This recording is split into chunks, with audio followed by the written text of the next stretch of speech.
বাংলাদেশ নারী ফুটবল দল বনাম থাইল্যান্ড নারী ফুটবল দলের মধ্যকার ম্যাচের সময়সূচি দেখুন। বাংলাদেশ জাতীয় নারী ফুটবল দল বর্তমান সময়ে বাংলাদেশকে দারুণ ম্যাচ উপহার দিয়ে যাচ্ছে। তারই একটি হলো এশিয়া কাপ। বাংলাদেশ নারী জাতীয় ফুটবল দল এশিয়া কাপে তাদের স্থান নিশ্চিত করেছে। আগের কোনো বছরই বাংলাদেশ কখনো এশিয়া কাপে খেলতে পারেনি, তবে এবার তা সম্ভব হয়েছে বাংলাদেশের অসাধারণ পারফরমেন্সের জন্য।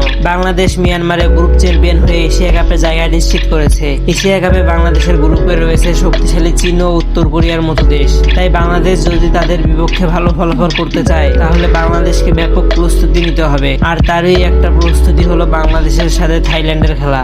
বাংলাদেশ থাইল্যান্ডের সাথে খেলে নিজের প্রস্তুতি যাচাই করবে। যাই হোক, এবার থাইল্যান্ড এবং বাংলাদেশের মধ্যকার ম্যাচের সময়সূচি বলা যাক। প্রথম ম্যাচটি অনুষ্ঠিত হবে 24শে অক্টোবর এবং দ্বিতীয় ম্যাচটি অনুষ্ঠিত হবে 27শে অক্টোবর। এই ম্যাচগুলো বাংলাদেশ সময় কখন শুরু হবে তার নির্ভরযোগ্য কোনো তথ্য পাওয়া যায়নি, তবে অনেক জায়গায় দেখা গেছে এই খেলাটি বাংলাদেশ সময় সন্ধ্যা 6টায় অনুষ্ঠিত হবে। ফিফা র্যাঙ্কিং এ বাংলাদেশের অবস্থান 104 নম্বরে, অপরদিকে থাইল্যান্ডের অবস্থান 53 নম্বরে, অর্থাৎ বাংলাদেশের থেকে 51 ধাপে এগিয়ে রয়েছে থাইল্যান্ড। এবারে দুই দলের মধ্যে হেড টু হেড লড়াইয়ের কিছু রেজাল্ট দেখা যায়। বাংলাদেশ এবং থাইল্যান্ডের মধ্যে অনুষ্ঠিত হওয়া ম্যাচের কোনো নির্ভরযোগ্য তথ্য পাওয়া যায়নি, তবে এক জায়গায় লক্ষ্য করা যায় 2013 সালে বাংলাদেশ এবং থাইল্যান্ডের মধ্যে একটি ম্যাচ অনুষ্ঠিত হয়েছিল, সেখানে বাংলাদেশ 9-0 ব্যবধানে হারে। তাই এটা বলা যায় যে বাংলাদেশের জন্য এই ম্যাচটি অনেক কঠিন এবং গুরুত্বপূর্ণ হতে চলেছে। বাংলাদেশের নারী ফুটবল দলের কোচ পিটার বাটলার বলেছেন, ম্যাচ জেতা বা হারা আমাদের টার্গেট নয়, বরং আক্রমণাত্মক ফুটবল খেলাই আমাদের মূল লক্ষ্য। খেলাধুলার বিষয়ে যদি আপনি নিত্য নতুন আপডেট পেতে চান